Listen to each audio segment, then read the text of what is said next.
Hey guys, today we're making passion fruit jam. First, we're going to cut our passion fruit out, scoop out the insides, and we're also going to keep the outside or the outer shell. And I'll show you what we do with that later.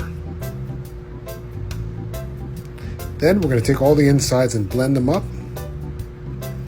And we'll use a strainer so we can get the parts of the seeds out. Now we've got our passion fruit juice. We're going to boil the shells or the skins till they're soft and we can squeeze out the inside part of the husk. That we're going to blend up into a paste and we're going to add it to our juice. That's going to help provide our pectins, which are going to help our jam set. We're going to squeeze a little bit of lime, pour it in.